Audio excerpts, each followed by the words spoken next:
Bismillahirrahmanirrahim. Assalamualaikum warahmatullahi wabarakatuh.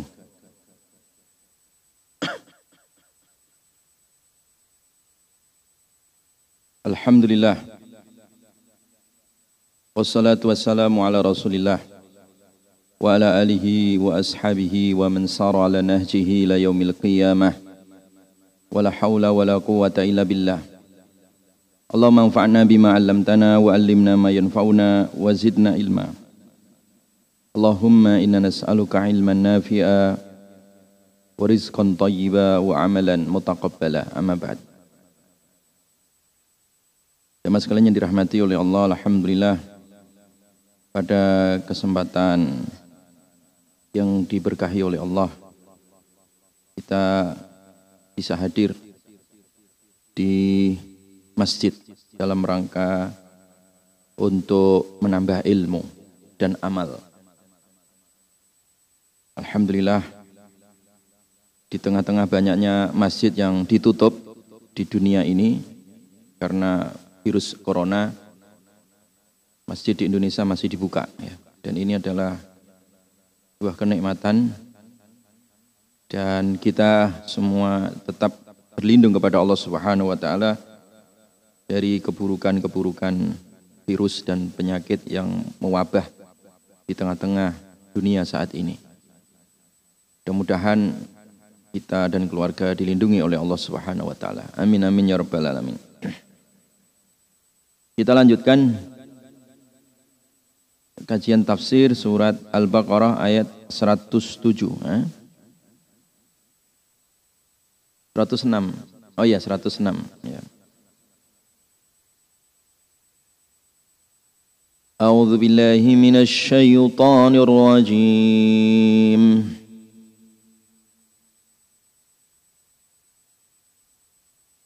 Bismillahirrahmanirrahim.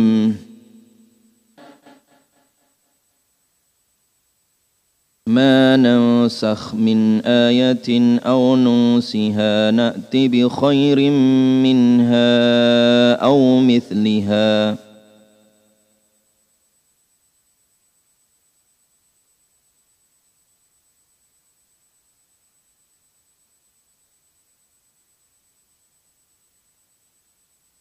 ألم تعلم أن الله على كل شيء قدير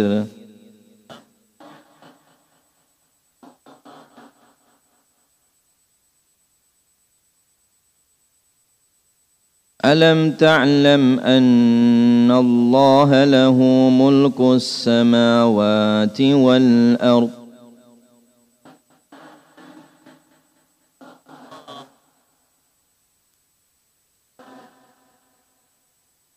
وما لكم من دون الله من ولي ولا نصير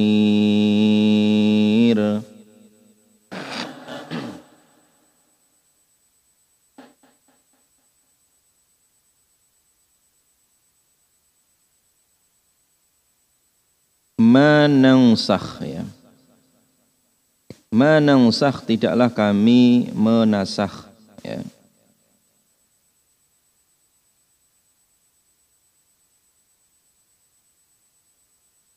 Jadi tidaklah kami menasakh. Jadi menasakh atau mengganti ya dari satu hukum ke hukum yang lain, dari ayat yang satu dengan ayat yang lain ya. Masalah nasakh dan mansukh ya itu adalah kehendak Allah Subhanahu wa taala. Jadi tidaklah kami menasakh min ayatin dari satu ayat au nunsiha atau menggantinya ya. Na'ti maka kami mendatangkan bi khairin dengan yang lebih baik.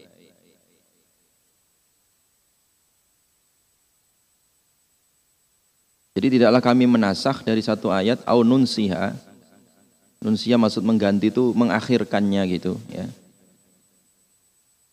Jadi ada yang diawalkan, ada yang diakhirkan. Nah, hal seperti itu adalah ketentuan Allah dan Allah mengganti yang lebih baik ya. Minha darinya, dari ayat tersebut. Au mithliha atau semisalnya.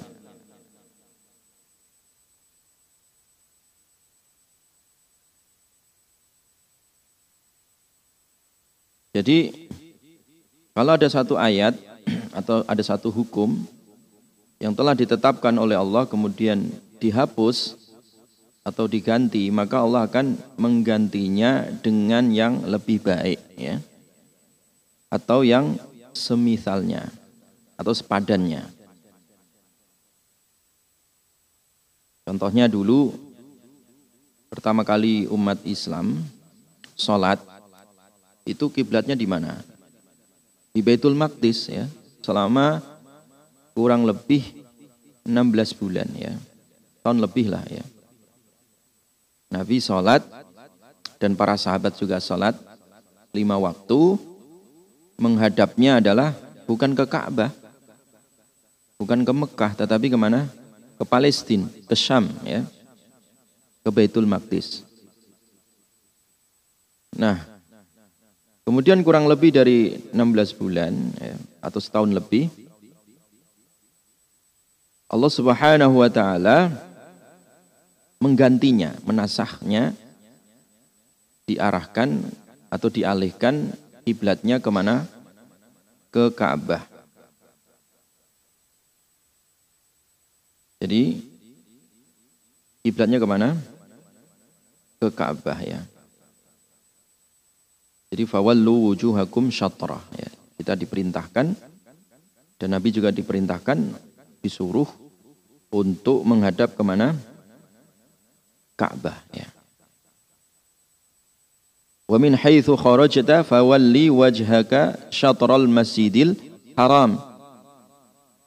Nah, ayat ini jadi surat Al-Baqarah 150 ya. Nanti kita akan sampai juga ayat itu menerangkan bahwa setelah Nabi dan para sahabat dulu diperintahkan untuk sholat menghadap Baitul Maqdis, kemudian ayat itu dihapus. Jadi hukum syariat tadi itu dihapus, dialihkan, diganti dengan hukum wajibnya sholat menghadap apa? Ka'bah ya. Itu namanya nasah dan mansukh ya. Pergantian ayat yang satu dengan ayat yang lain, hukum yang satu dengan hukum yang lain. Jelas ya? Nah, Allah mengganti yang semisal atau yang lebih baik. Paham ya? Jadi Allah tidak mengganti yang lebih buruk, tidak.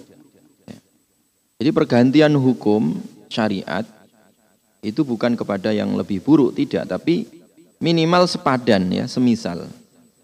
Ya. Atau yang lebih baik, atau yang lebih apa? Baik. Ya. Sama kalau dulu di awal-awal Islam, orang dilarang tidak boleh ziarah kubur. Ya. Awal-awal apa? Baru masuk apa? Islam. Sahabat Nabi dilarang ziarah kubur. Kenapa? Dikhawatirkan kalau ziarah kubur minta-minta ke kuburan. Makanya dilarang di awal-awal Islam itu, ya. Nah, kemudian syariat itu dinasakh, ya. Larangan itu kemudian dihapus setelah umat Islam akidahnya sudah mulai kuat dan mereka tidak mungkin lagi minta ke kuburan, ya. Maka Nabi mengatakan, kuntu nahaitukum an ziyaratil qabri. Dulu aku pernah melarang kalian jangan ziarah kubur. Nah, sekarang fazuruha, sekarang silakan untuk ziarah apa? Kubur. Kenapa? Mengingatkan mati. Nah, jadi nasah mansukh tadi yang asalnya dilarang menjadi tidak, ya. Itu tujuannya untuk apa? Kepada sesuatu yang lebih apa? Baik. Ya, asalnya dulu dilarang. Nah, sekarang dibolehkan tadi karena memang Syariat waktu itu tahu bahwa sahabat sudah imannya sudah apa? Kuat. Dan lebih baik apa? Ziarah. Kenapa? Ini lebih meningkatkan keimanan. Ya. Ziarah kubur itu mengingatkan orang ingat untuk apa? Mati. Sehingga persiapan memperbanyak amal menuju akhirat. Nah, jelas ya? Jadi tidaklah kami menasakh satu ayat atau mengakhirkan atau mengganti ya. Kecuali apa? Diganti dengan yang lebih apa? Baik atau sepadan atau semisalnya ya. Jamaah sekalian yang dirahmati oleh Allah Subhanahu wa taala. Jadi diganti yang lebih baik. Contoh dulu. Dulu orang Pak kalau puasa Ramadan ya. Kalau sudah apa? Berbuka maghrib itu nanti puasa lagi gitu. Ya. Nah, kemudian ada peristiwa, ada orang petani kurma yang dia kecapean ya. Kemudian ketiduran gitu ya. Jadi yang harusnya dia berbuka nggak jadi buka, disuruh kan nyambung lagi itu puasanya. Ya, berat itu. Ya. Jadi kalau udah maghrib, udah buka ya puasa lagi. Gak boleh makan, gak boleh gauli istri dan seterusnya. Wah repot itu kan. Maksudnya berat pertama itu. Maka dinasah dengan surat Al-Baqarah ayat 187 ya. Wahilla lakum lailatas siyam, dihalalkan bagi kalian pada malam-malam puasa. Artinya kalau udah berbuka pada maghrib dan seterusnya itu ar-rafathu ila nisaikum, boleh. Ya, sekarang boleh menggauli istri kalian. Ya, jadi itu artinya apa? Diganti kepada yang lebih apa? Baik. Itu untuk tujuannya untuk apa? Meringankan apa? Beban manusia. Coba aja kalau ke bapak nggak percaya, habis maghrib puasa lagi nyambung sampai subuh, berat atau Pak? Nah, apalagi yang lupa macet di jalan belum sempat buka, wah tamat itu. Ya. Berat. Ya, makanya diganti, ya, dinasakh itu ya, kepada yang lebih baik, yang tujuannya meringankan beban apa? Manusia, ya, beban kaum muslimin. Ya. Jadilah rukhsah. Ya, ya, menjadi lebih apa? Ringan, ya, menjadi yang lebih apa? Ringan. Ada yang kelihatannya lebih berat, tetapi sebenarnya lebih baik karena itu maslahat. Contohnya apa? Masalah khamr, masalah minuman keras, masalah miras ya. Itu ayat turun sampai 4 kali. Ya. Ya. Memang pertama miras itu ya, dulu masih apa? Dilonggarkan begitu. Jadi misalkan contoh ayat wala taqrabus shalah, kamu jangan dekati salat wa antum sukara, dalam kondisi mabuk. Jadi yang dilarang itu kalau mau salat jangan mabuk, di luar itu masih gitu. Nah. Jadi pertama memang nggak dilarang langsung karena memang budaya Arab waktu itu orang minum minuman keras itu kayak minum teh saja gitu. Kalau langsung diharamkan, mereka berontak ya. Maka bertahap pengharaman itu. Ya, hukum dinasah itu bertahap sampai 4 kali tahap. Ya. Ya, mulai hanya diterangkan, dideskripsikan, diterangkan bahwa khamr itu apa sih manfaatnya? Ya, minuman keras apa manfaatnya? Kemudian dibatasi, ya, jangan sholat dalam kondisi apa? Mabuk. Berarti mereka logikanya adalah di luar itu boleh dong. Nah itu. Jadi orang sudah mulai membatasi minuman keras. Jadi kalau misalkan duhur sampai asar mereka nggak mabuk. Kenapa? Habis duhur kalau mabuk nanti asar bentar lagi nggak jadi. Habis asar mau mabuk nggak jadi lagi, bentar lagi maghrib. Nah mau maghrib, habis maghrib mau mabuk nggak jadi juga Pak. Jadi mereka mabuk itu antara ba'da isya sampai subuh. Jadi sekali aja gitu. Asalnya biasanya mabuknya mungkin 5 kali, batasi sekali. Jadi itu namanya apa? Edukasi masyarakat. Jadi pentahapan. Baru mereka setelah mulai terdidik, ya, datang ayat yang dengan tegas bahwa innamal khamru wal maisiru wal ansab wal azlamu rijsun, ya. Sesungguhnya khamr dan kawan-kawannya tadi itu, ya. Ya. Khamr, judi dan kawan-kawan itu adalah rijsun, ya. Keji gitu ya. Ya, najis, nah gitu. Alias diharamkan gitu. Jadi kelihatannya yang asalnya dibiarkan kemudian diharamkan, kelihatannya kan berat, Pak, ya. Menasah hukum itu kelihatannya berat, tapi bukan berat. Justru ketika khamr, ya, minuman keras diharamkan, masyarakat menjadi tenang. Masyarakat menjadi apa? Lebih baik. Kriminalitas bisa dihentikan. Ya, karena memang khamr ini sebagai induk, ya, pusat, ya, kriminalitas. Coba kalau orang mabuk akalnya hilang, terjadi kecelakaan terkadang karena sopirnya mabuk, ya kan? Pengaruh narkoba, ya. Berantem anak-anak pelajar itu pengaruh minuman keras, narkoba dan seterusnya. Nah, pengharaman khamr, miras dan narkoba tadi itu, ya, kelihatannya kan berat, ya, tapi justru itu lebih baik. Karena Allah ketika menasah, mengganti sebuah hukum akan diganti dengan hukum yang lebih apa? Yang lebih baik, ya. Jelas, ya? Jadi oleh karena itu jamaah sekalian, ketika ada hukum di Al-Quran kok ada penggantian begitu, ya, jangan dikira itu kok main-main gitu, ya. Ada nasah mansuh, ada hukum yang diganti dan ada hukum yang pengganti. Makanya ayat ini sebenarnya turun, ya, di tengah-tengah orang-orang Yahudi dan orang-orang musyrik waktu itu. Nah, orang-orang Yahudi, orang-orang musyrik, ya, mereka itu apa? Mengejek Islam. Ya, ala tarawna ila Muhammad ya'muru ashabahu bi amrin thumma yanhahum anhu wa ya'muru bi khilafihi. Nah, itu lihat tuh Muhammad tuh. Ini kata-kata orang-orang Yahudi yang bersekongkol dengan orang-orang musyrik waktu itu. Itu apaan itu Muhammad? Ini hari kemarin diperintah, sekarang dilarang. Kemarin dilarang, sekarang diapakan? Diperintah. Ini hukum yang mana kok tidak konsisten? Nah, ini kata siapa? Yahudi. Ya. Memang Yahudi itu memang orang-orang musyrik itu nggak senang dengan Islam, makanya mereka membuli. Jadi masalah bully itu sudah ada di zaman Nabi. Nabi dibully dengan masalah nasah dan mansuh tadi, ya. Dengan masalah pergantian hukum tadi itu. Nah, maka turunlah surat Al-Baqarah, ya, ayat berapa tadi? 106.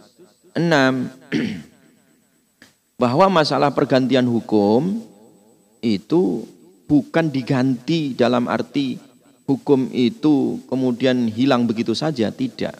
Tapi ada penggantinya yang lebih baik atau yang apa tadi? Sepadan, ya, atau semisal, ya. Contoh lagi, Pak. Misalkan kalau dulu ada wanita berzina, ya, maka hukumannya adalah dia ditaruh di rumah seumur hidup itu. Ya. Ditaruh di apakan? Di rumah seumur hidup, ya. Jadi kemudian hukum ini dinasakh, ya, dengan hukuman apa? Itu kalau dia masih gadis dicambuk dan diasingkan. Kalau sudah pernah bersuami, ya, atau sudah bersuami, maka diapakan? Dirajam, ya. Itu juga nasah dan mansuh, ya. Dulu juga awal-awal sholat tahajud itu hukumnya wajib. Hukumnya apa? Wajib. Sama kayak wajibnya sholat 5 waktu.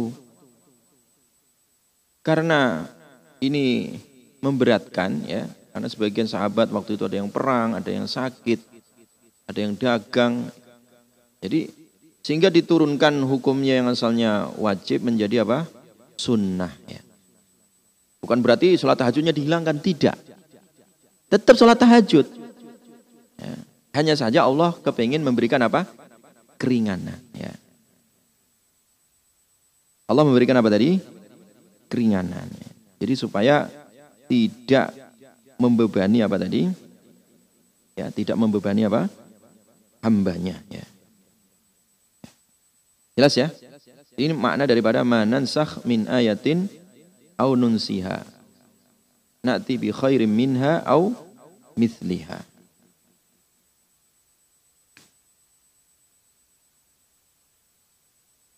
Jelas ya?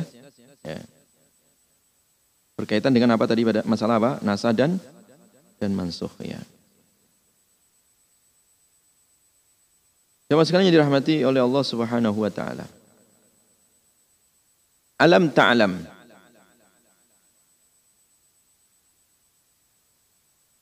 Apakah kamu tidak mengetahui?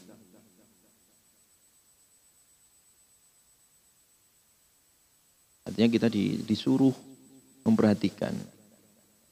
Apakah kamu tidak mengetahui annallaha ala kulli syai'in qadir? Bahwasanya Allah Subhanahu wa taala ya, Maha apa? Atas segala sesuatu, Maha apa? Kuasa. Ya. Jadi kalau memang hukum itu adalah kuasa Allah, Allah mau mengganti dengan yang lebih baik atau yang sepadan, itu urusan Allah. Allah Maha apa? Kuasa. Ya. Jadi tidak perlu menggurui Allah. Ya. Tidak perlu protes dengan hukum atau ketetapan yang telah ditetapkan oleh siapa? Allah Subhanahu wa taala. Kita sebagai seorang hamba itu hanya cukup melaksanakan ketetapan Allah ini. Kita sebagai orang yang lemah ya, seharusnya mengikuti petunjuk Allah yang maha kuat, yang maha kuasa tadi. Jadi jangan banyak ya kita mengkritik ya, syariat ya. Jangan banyak mengkritik apa? Syariat atas dasar ya karena malas itu untuk melaksanakan perintah Allah Subhanahu wa taala. Ya. Jadi semua yang berkaitan dengan masalah hukum Islam ini, ada nasakh, ada mansukh tadi, itu memang sudah diatur oleh Allah Subhanahu wa taala, tujuannya untuk apa? Kemaslahatan ya hambanya. Ya. Untuk kemaslahatan siapa? Kita semua ya. Nah dulu pertama juga ketika ada syariat tentang saudara persusuan ya. Jadi saudara persusuan itu apa? Anak orang kita susuin gitu ya, disusuin itu akan menjadi saudara persusuan.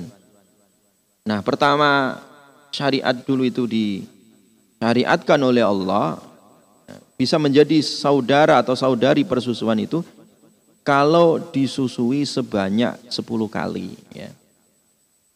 Sebanyak berapa, Bu? 10 kali. Dulu pertama. Nah, kemudian ayat itu atau hukum itu kemudian dinasakh menjadi 5 kali. Ya. Masalah hukum persusuan ini enggak dihapus, tidak. Cuman masalah berapa kali dianggap sebagai saudara persusuan itu. Dulu pertama kali disyariatkan berapa kali tadi? 10 kali. Nah kemudian diapakan? Dinasakh, diganti menjadi lebih ringan. Yaitu berapa? 5 kali persusuan. Ya.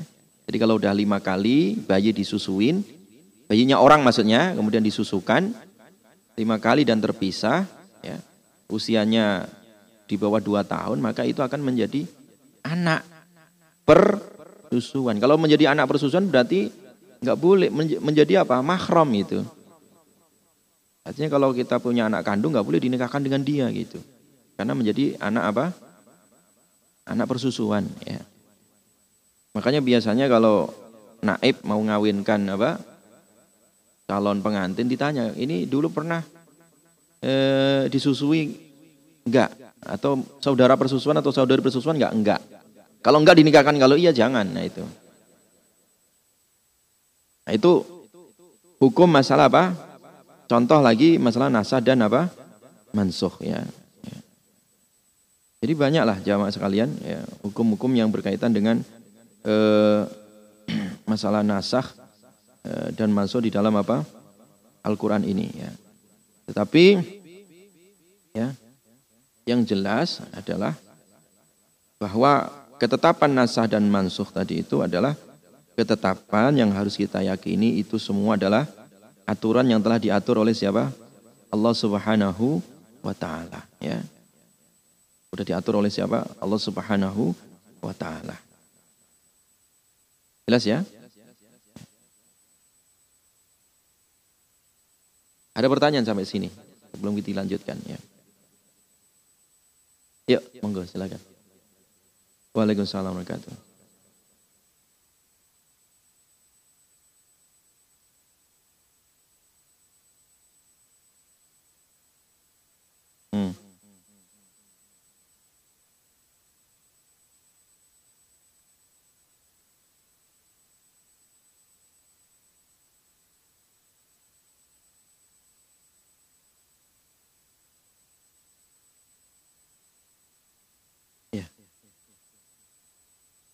Iya, jadi dalam masalah tadi muamalah dan juga masalah ibadah dan juga masalah jinayah ya. Itu ada yang lebih diringankan, ada yang lebih diapakan tadi? Diberatkan ya. Itu tujuannya adalah untuk maslahat. Itu satu ya, tujuannya untuk apa? Maslahat. Kayak sholat tadi 50 waktu menjadi apa? 5. Kemudian yang sholat tahajud asalnya apa? Wajib menjadi apa? Sunnah ya. Sementara ayat-ayat riba itu ya, yang asalnya dilonggarkan, kemudian diapakan? Disempitkan ya. Ayat khomer juga sama ya, masalah miras asalnya longgar menjadi apa? Disempitkan dalam arti betul-betul dibatasin ya. Kenapa jamaah sekalian? Karena masalah riba ya, dan juga masalah khamr ini adalah penyakit ya, sosial ya, yang akan merusak tatanan sosial masyarakat. Riba dan apa tadi? Khamr ya. Makanya Allah tegaskan, diberatkan hukumnya. Dan yang kedua, itu tujuannya adalah dalam masalah khamr dan riba ini adalah masalah pentahapan hukum. Ya. Masalah apa tadi? Pentahapan hukum. Hikmahnya adalah bahwa di dalam kehidupan kita ini terkadang membutuhkan yang namanya pentahapan. Ya. Masalah pentahapan. Ya. Masalah riba juga seperti itu. Karena riba ini sudah mendarah daging di masyarakat sebagaimana khamr juga sudah mendarah daging apa di masyarakat. Jadi ayatnya sampai 4 kali turun itu adalah pentahapan, menunjukkan bahwa Islam itu agama yang ramah lingkungan gitu ya, ramah dengan manusia, ramah dengan alam. Makanya Aisyah radhiyallahu anha ketika mengisahkan keberhasilan dakwah Nabi baik di Mekah maupun di Madinah, beliau menceritakan kalau seandainya dulu ayat yang pertama kali ya, isinya adalah mengharamkan khamr atau mengharamkan zina atau mengharamkan riba, orang akan pergi gitu, tidak akan mendekati apa? Islam. Ya. Tetapi dengan pentahapan-pentahapan tadi itu adalah dalam rangka proses pendidikan masyarakat. Ya. Pendidikan apa tadi? Masyarakat. Makanya ketika masyarakat itu sudah siap semua, ayatnya keras Pak. Fa illam taf'alu fa'dzanu biharbin minallahi wa rasulih. Ini orang kalau nggak berhenti dari riba, ini nantang perang. Ngajak perang Allah, ngajak perang siapa? Rasulnya gitu, sampai begitu ayatnya. Saking haramnya apa tadi? Riba. Sama aja kalau orang bertransaksi atau bermuamalah dengan riba itu sama aja ngajak berantem Allah dan Rasulnya. Sampai ayatnya seperti itu. Menunjukkan itu saking ya keharaman riba itu masalah bukan masalah kecil tapi masalah apa? Berat. Demikian juga khamr. Ya. Itu rijsun. Rijsun itu sesuatu yang keji, sesuatu yang jijik, yang jelek, najis, dan seterusnya. Ya. Ya. Kenapa itu? Karena memang khamr ini pusat kerusakan. Kenapa? Karena khamr, narkoba, dan kawan-kawannya itu menyerang pusat ya daripada keseimbangan manusia, yaitu akalnya. Kalau akalnya udah rusak, error Pak. Keseimbangan di dalam kehidupannya udah hilang, nggak bisa mikir lagi. Ya, makanya rusak. Nah, ketimbang rusak maka datanglah ayat secara tegas, walaupun tadi menggunakan proses yang begitu panjang dalam masalah mengharamkan khamr dan juga riba ini. Makanya dalam masalah hablum minan nas ini kita jangan main-main gitu ya. Ya. Dan masalah muamalah, ya kan? Itu kan masalah hubungan kita dengan siapa? Manusia. Jangan disepelekan. Karena kalau menyepelekan tadi, ya, bisa terjadi kesenjangan atau kerusakan di tengah-tengah masyarakat. Makanya ayatnya tegas tadi yang menerangkan tentang masalah bagaimana haramnya riba dan juga haramnya tadi? Khamr. Jelas ya Pak ya? Ini berkaitan dengan apa tadi? Nasa dan mansukh ya. Ayatnya begitu tegas ya. Ada lagi pertanyaan Pak sampai sini? Ya, silakan.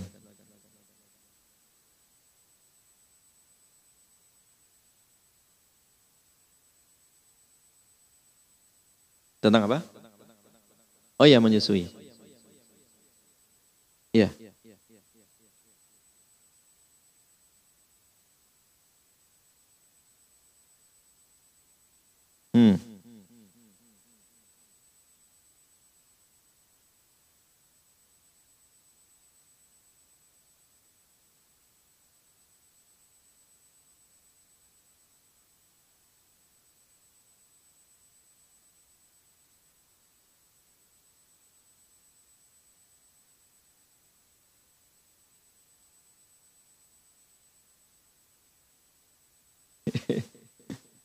Dan menyusui supaya jadi mahram.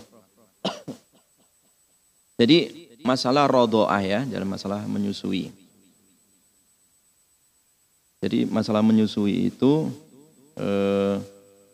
saudara bersusuan ya, ketika menyusui orang lain, anak bayi maksudnya ya, disusukan supaya jadi mahram. Itu syaratnya apa tadi?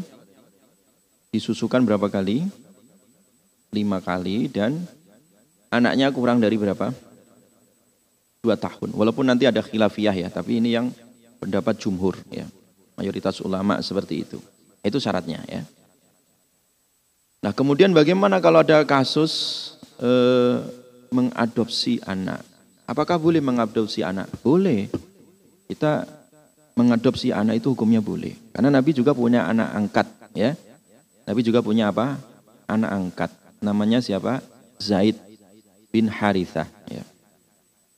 Nah, tapi ada batas-batasnya. Batas yang pertama, anak angkat itu atau anak adopsi itu tidak boleh dinasabkan dengan yang mengadopsi. Maksudnya tidak boleh dibinkan gitu. Karena bukan anak kita itu anak orang, ya kan? Jadi tidak boleh, hati-hati juga ya. Jangan juga kemudian dipalsukan datanya di KK atau KTP-nya misalkan, kemudian supaya dinasabkan dengan yang mengadopsi. Ini termasuk dosa besar ya. Itu termasuk dosa besar. Anak adopsi kemudian dibinkan kepada siapa yang mengadopsi. Walaupun dia yang ngasuh sejak kecil. Nah, bagaimana supaya jadi mahram? Nah, anak adopsi ini supaya jadi mahram, ya kalau memang istrinya sedang menyusui, bisa menyusui dia, ya, maka bisa jadi mahram. Kan nggak pernah melahirkan Ustaz, nggak punya air susu. Gimana caranya? Nah, ini belum ada caranya kalau itu. Bagaimana? Pakai cara apa ini? Kan ada bisa yang jadi mahram kalau memang bisa menyusui istrinya. Artinya apa? Dia mungkin habis melahirkan, kepengen punya anak lagi gitu ya. disusukan ke dia dan suaminya mengizinkan, bisa jadi mahram itu. Tapi masalahnya kalau ya, istrinya nggak pernah melahirkan, orang nggak pernah melahirkan itu kan nggak punya ASI. Ustadz kalau dibikin ASI buatan gimana? Ya nanti kalau ada ASI buatan itu lain lagi hukumnya. Tapi belum ada itu. Ya. Jadi dia harus dari ASI. Dari apa tadi? ASI dari sang ibu yang mengadopsi tadi itu dengan bayi yang diadopsi, ya kemudian disusukan selama 5 kali, terpisah dan kurang 2 tahun maka jadi mahram itu. Kalau tidak bisa seperti itu maka nggak bisa jadi apa? Mahram. Loh Ustaz, nanti kalau udah gede gimana? Segera dikawinkan kalau udah gede. Nah, kalau sudah gede segera diapakan? Dinikahkan, dibikinkan rumah. Kalau dia perempuan biar ngikut ke siapa? Suaminya. Karena apa Pak? Kan banyak kasus itu anak angkat digagain sendiri oleh suaminya. Itu banyak kasus sekarang ini. Hati-hati juga ya. Hati-hati. Atau sebaliknya gitu ya. Ya. Karena bukan mahram. Nah gitu. Makanya kalau bukan mahram itu tadi caranya segera dilakukan tindakan tadi. Kalau memang udah mulai balik, udah gede ya dinikahkan. Kalau mampu dibikinkan rumah, dibikin rumah. Kalau tidak ya supaya dijaga itu karena itu bukan apa? Mahram. Kalau bukan mahram konsekuensinya apa? Itu tadi kita harus nutup aurat. Nah gitu ya. Dan juga berlaku hukumnya dia orang lain itu. Bukan mahram dan bukan keluarga, nasab gitu ya. Nah kita mengasuh dia itu karena kebaikan. Karena apa tadi? Berbuat ihsan. Jelas ya? Jadi seperti itu caranya. Ya.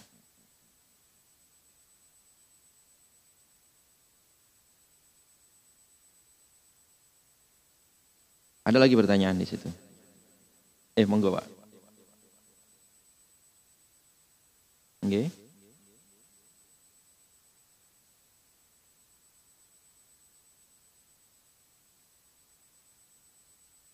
Oke.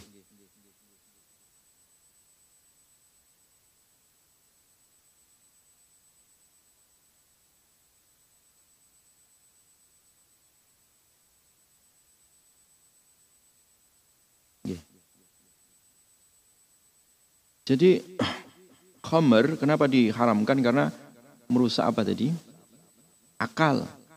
Nah sementara syariat datang itu salah satu maqasid tujuan disyariatkannya syariat itu adalah hifdzul akal. Jadi menjaga apa? Akal. Makanya miras hukumnya apa?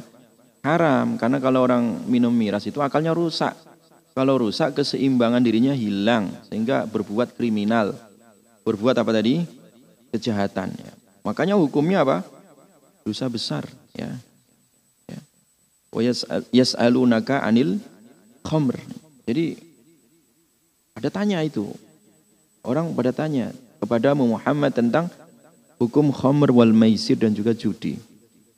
Qul fihima ithmun kabir. Ya. Katakan bahwa di khamr itu adalah dosa apa? Besar. Ya. Makanya orang minum khamr itu hukumnya apa tadi? Dosa apa? Besar. Dosa besar. Kalau zina tadi ada hukuman dicambuk atau dirajam. Kalau khamr ada hukuman? Ada Pak. Orang minum khamr itu juga wajib dicambuk ya. Wajib diapakan? Dicambuk. Berapa kali? 40 kali Pak dicambuk ya. Sampai 80 kali ya.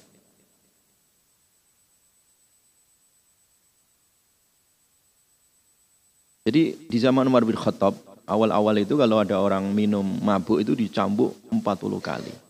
Tapi karena nggak kapok sama Umar ditambah jadi 80 kali. Ya. Jadi ketika pertama kali hukuman khamr orang yang mabuk itu dicambuk sama Khalifah Umar 40 kali ternyata masih nggak terasa gitu. Maksudnya nggak terasa itu masih nggak kapok orang minum apa? Khamr. Kemudian Umar mengumpulkan para sahabat. Gimana ini? Kalau ditambah, maka sahabat Ali mengusulkan supaya dijilid atau dicambuk sebanyak 80 kali. Maka ditegakkan oleh Umar.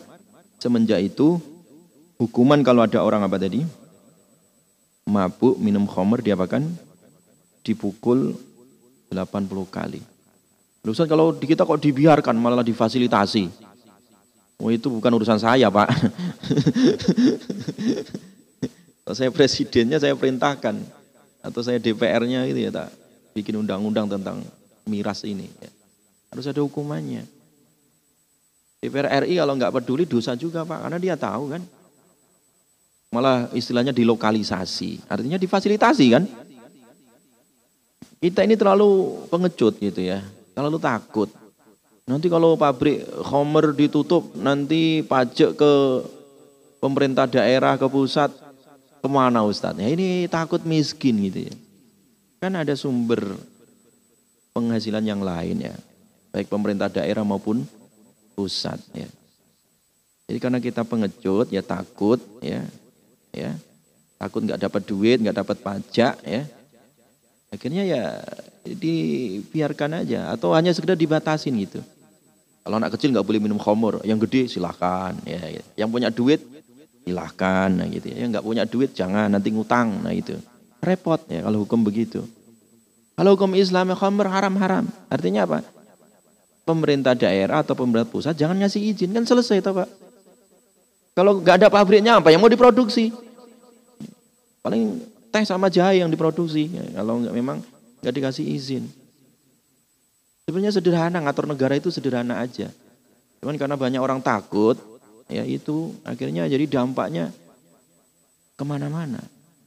Legal kok. Saya lihat di bandara-bandara internasional itu miras itu malah justru harganya keren itu. Jadi dipampang di bandara-bandara internasional itu malah kayak harga emas saja itu. Harganya mahal-mahal itu Pak. Ya. Kadang orang bangga gitu, kadang dari luar negeri bawa miras itu. Ditaruh di botol kemudian dikasih plastik tebel gitu. Ditenteng bangga gitu. Itu racun di bangga. Dapat izin. Yang bayar cukai dan seterusnya. Ya inilah. Ya, akal yang sudah rusak itu terkadang berbuat rusak itu enggak sadar. Bangga malah ya. Makanya tadi orang yang minum khamr apakah dihukum? Iya. Dihukum Pak, dicambuk Pak. 40 sampai berapa tadi? 80 cambukan. Siapa yang nyambuk yang berhak? Lagi-lagi pemerintah, negara. Jangan asal ada orang minum khamr Bapak cambukin, Bapak tangkap polisi. Karena kita negara hukum, makanya caranya supaya hukum itu berlaku ada kebijakan. Ya, kalau mungkin di Aceh ada kekuasaan namanya Perda Syariah, boleh. Pemerintah daerah Aceh mencambuk orang yang minum khamr. Ada apa? Ada payung hukumnya gitu.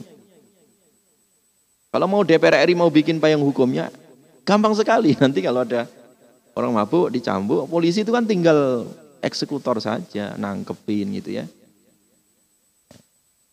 Jelas Pak ya? Tetap ada hukumnya ya. Tetap ada apa? Hukumnya dan ada hukumannya. Baik, kita lanjutkan satu ayat lagi. Alam ta'lam anna Allah lahu mulkus samawati wal ard. Ya. Alam ta'lam ya. Tidakkah engkau mengetahui? Jadi ayat-ayat seperti ini ya, itu adalah mengingatkan kembali supaya eling kita ini ya. Apa kamu tidak tahu? Kalian tidak mengetahui, itu tujuannya supaya Allah mengingatkan kita supaya kita bangun tidur ya. Supaya kita jangan terlalu banyak nyenyak tidurnya. Eling artinya bangun, bangkit, ketahui ya. Supaya kita aktif ya. Anallaha lahu mulkus samawati wal ard. Bahwa sesungguhnya Allah pemilik kerajaan langit dan bumi. Apa kalian nggak tahu nih? Kalau Allah itu yang punya siapa? Langit, yang punya apa? Bumi. Langit bumi ini miliknya siapa? Allah. Wa malakum min dunillah, dan tidak ada bagi kalian min dunillah dari selain Allah min waliyin. Ya. Dari pelindung wala nasirin dan penolong dan tidak pula penolong selain Allah. Kita ini disuruh lihat ke atas, langit milik Allah. Ke bawah, bumi milik siapa? Allah. Jadi penguasa langit bumi itu Allah. Bukan presiden, ya. Bukan raja, ya. Bukan menteri atau perdana menteri. Bukan kaisar. Mereka nebeng kok Pak di buminya Allah, ya kan? Ya. Jadi penguasa hakiki langit bumi, kerajaan langit bumi itu hanya siapa? Allah Subhanahu wa ta'ala. Makanya kita harus tunduk patuh terhadap aturan pemilik langit dan bumi, yaitu Allah. Dan tidak ada di langit dan bumi ini yang bisa menolong, yang bisa melindungi selain Allah. Nggak ada Pak. Hari ini Pak, negara, dunia stres, bingung, depresi hanya gara-gara makhluk kecil sekali yang nggak kelihatan. Yang namanya virus corona. Virus corona atau virus keroan itu ya, corona ya. Orang pada takut Pak. Maskapai penerbangan bangkrut triliunan sekarang ini. Gara-gara nggak bisa nerbangin orang. Ya. Bandara ditutup atau dibatasi. Ya. Bahkan yang sangat menyedihkan kemarin Singapura semua masjid ditutup. Nggak bisa Jumatan. Semua apa tadi? Masjid ditutup. Kemarin Pak, Bapak masih Jumatan kemarin kan? Saudara-saudara kita di Singapura nggak bisa Jumatan. Saya coba hubungi mahasiswa saya di Singapura. Benar ditutup? Iya Ustaz ditutup. Katanya. Hanya gara-gara ada 2 orang yang terkena virus corona masuk masjid. Dia habis ngikuti tablik akbar di Malaysia, masuk masjid, ada 4 masjid yang dimasuki, langsung masjidnya diblokir. Dampak berikutnya semua masjid terkena. Artinya ditutup. Demi pencegahan penularan virus corona. Sampai seperti itu. Ya. Sampai Arab Saudi juga hari Kamis kemarin majelis ulamanya mengeluarkan fatwa boleh tidak sholat Jumatan. Boleh tidak apa? Sholat Jumatan atau sholat jamaah di masjid kalau khawatir tertular virus corona. Sampai seperti itu. Ya. Kalau kita ngelihat ayat ini sebenarnya, ya, bahwa yang ngirim corona siapa Pak ya? Ya Allah lah. Allah kuasa mencabut, ya, kuasa ngirim kan gitu kan. Ya sudah kita serahkan kepada siapa? Allah Subhanahu wa ta'ala. Dengan kita selain ikhtiar, kita tawakal gitu. Ya. Ikhtiar dan juga apa tadi? Tawakal. Ya kita tetap menjaga kesehatan, ya. Kemudian bersih-bersih, cuci tangan, ya. Meningkatkan imunitas diri dan seterusnya, banyak olahraga, ya. Tidak mengunjungi tempat-tempat yang terkena itu penularan virus dan sebagainya. Itu ikhtiar secara zahir, itu ikhtiar manusia dan itu sebenarnya ikhtiar yang seperti itu tuh lemah gitu. Butuh ikhtiar yang lebih daripada itu, yaitu keyakinan bahwa tidak ada yang bisa melindungi, tidak ada yang bisa menolong kecuali siapa? Allah. Nah, itu intinya sebenarnya. Harusnya pemerintah itu tidak hanya sekedar mengingatkan warganya supaya hati-hati dari virus corona. Ditambah sedikit. Diperintahkan supaya masyarakat Indonesia, warga Indonesia diperintahkan supaya kembali kepada siapa? Allah Subhanahu wa ta'ala, karena memang tidak ada yang bisa melindungi, menolong kecuali siapa? Allah, ya. Jadi sebagai pemimpin itu tambahlah yang sedikit yang sifatnya spiritual, ya. Ngajak warganya supaya kembali kepada siapa? Allah. Nah, karena ayat ini mengatakan wa ma lakum min dunillah mi waliyyi wala nasir. Tidak ada bagi kalian dari selain Allah ini pelindung dan juga penolong, enggak ada. Ya. Kalau memang seluruh masyarakat dunia, ya, mereka sepakat akan melindungi kita, memberikan jaminan keselamatan. Kalau Allah enggak mengizinkan, celaka juga. Demikian juga kalau seandainya masyarakat manusia seluruh dunia ingin mencelakai diri kita, tapi kalau Allah nggak mengizinkan, nggak bisa celaka. Karena wa ma lakum min dunillahi min waliyyi wala nasir. Tidak ada bagi kalian ini dari selain Allah pelindung dan juga apa? Penolong. Berarti yang melindungi, yang menolong siapa? Allah. Nah gitu. Selesai kan? Sehingga kita tidak perlu ketakutan yang melampaui batas. Ya. Sebenarnya kadang orang itu harusnya nggak kena corona, saking takutnya jadi kena gitu. Jadi saking takutnya jadi kena. Jadi oleh karena itu, ya, bukan berarti kita menyepelekan corona, tidak ya. Tetap umat Islam harus waspada dan tetap juga harus menjaga diri. Tapi yang maksud saya tadi itu harusnya ditambah ya. Ditambah internalisasi iman, nilai tadi bahwasanya tiada kekuatan ya, tiada pelindung, tiada penolong selain siapa? Allah. Manusianya ikhtiar, Pak. Ikhtiar. Sangat lemah sekali manusia ini ya. Makanya kita bersandar kepada Allah yang maha kuat, yang maha apa tadi? Kuasa. Wa ma lakum min dunillahi min waliyyin wala nasir ya.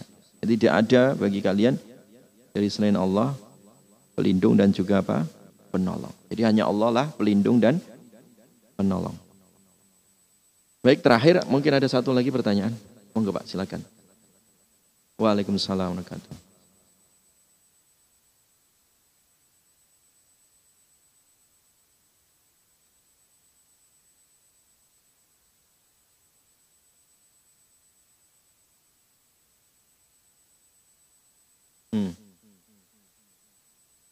Itu aja Pak. Jadi apakah kalau masjid ditutup kita bisa melakukan sholat Jumat di lapangan? Ya bisa. Bisa. Bisa. Ya. Artinya tidak harus di masjid ya. Nah, masalah fatwa tadi Pak, ya memang ya kalau dalam kondisi darurat boleh orang nggak Jumatan? Memang boleh Pak. Boleh ya.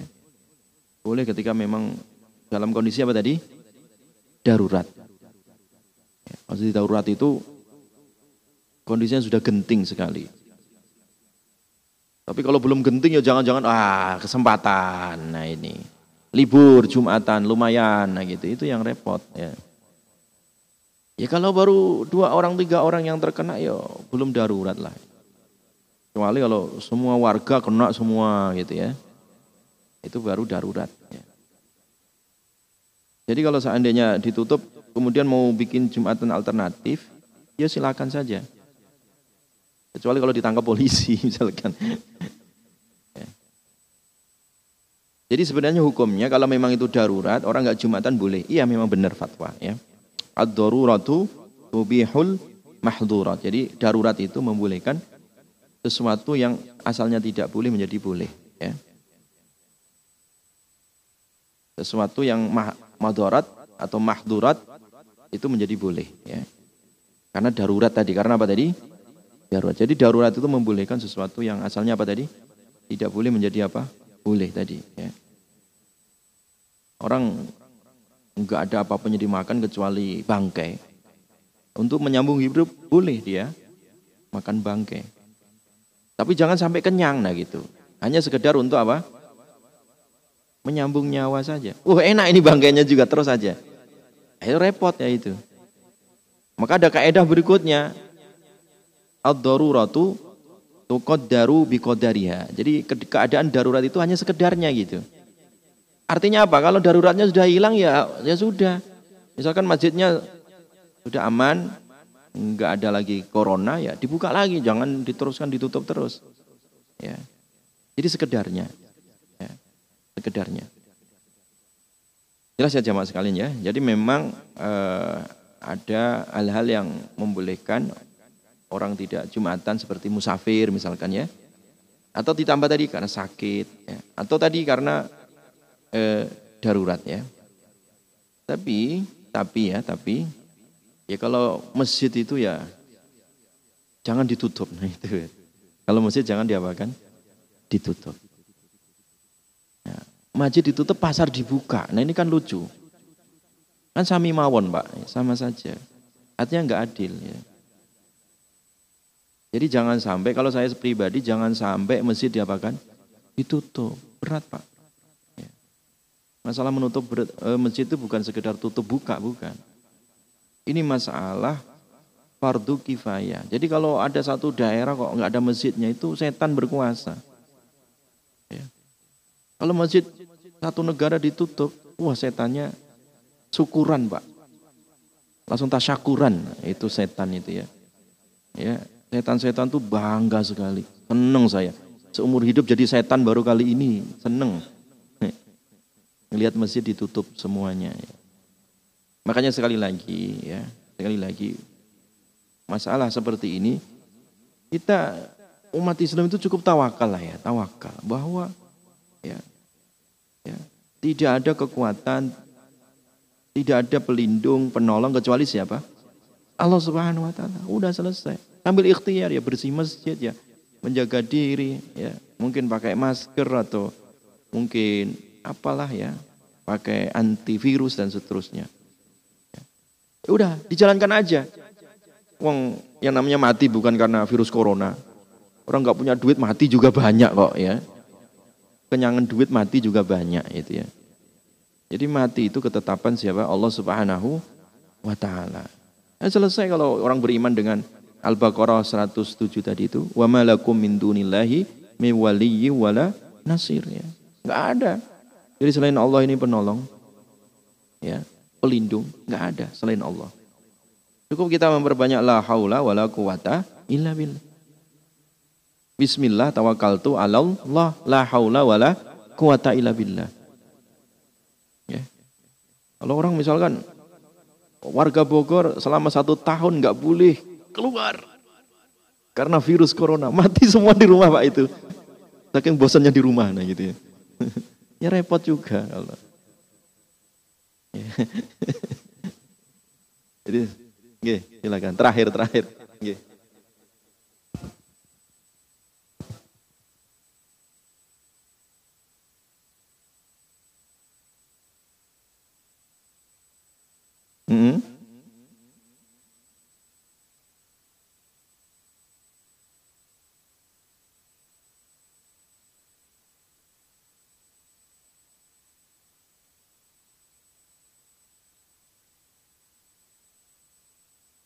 Ya, kalau kita dalam kondisi ya takut ya atau kondisi darurat itu perbanyak aja hasbunallah wa ni'mal wakil. Ini zikirnya Nabi Ibrahim dilempar ke api, hasbunallah wa ni'mal wakil. Allah yang mencukupi kami dan sebaik-baiknya Allah itu tempat kita bertawakal, bersandar.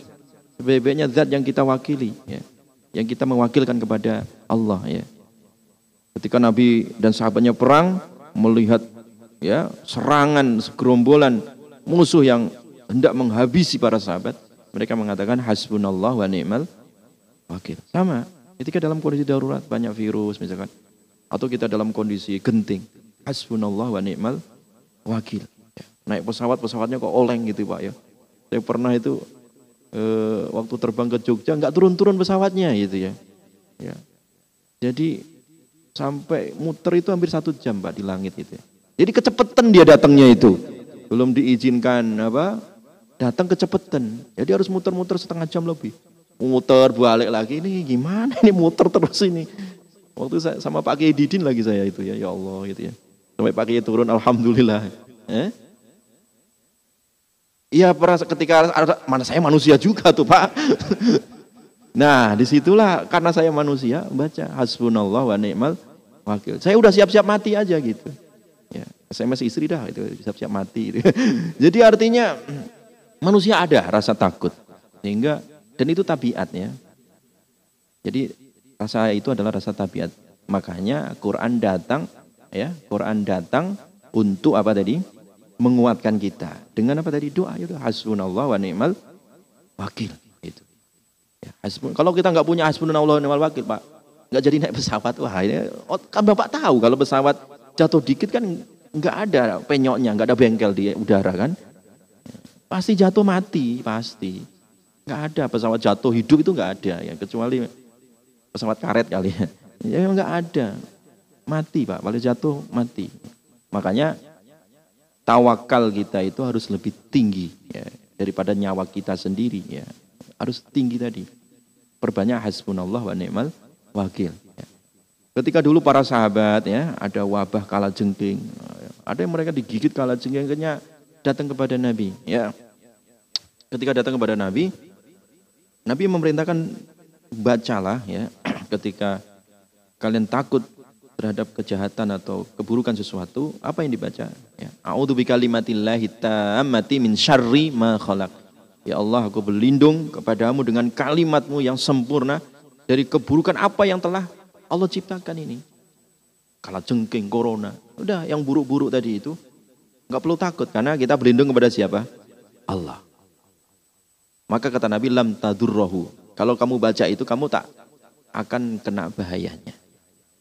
Tidak akan kena apa tadi? Bahaya. Simpel Pak, umat Islam itu sebenarnya adalah simpel. Kita diajari rohani dan juga masalah batin dan juga masalah apa? Lahir. Wallahu a'lam bishawab. Subhanakallahumma bihamdika asyhadu an la ilaha illa anta astaghfiruka wa atubu ilaik. Assalamualaikum warahmatullahi wabarakatuh.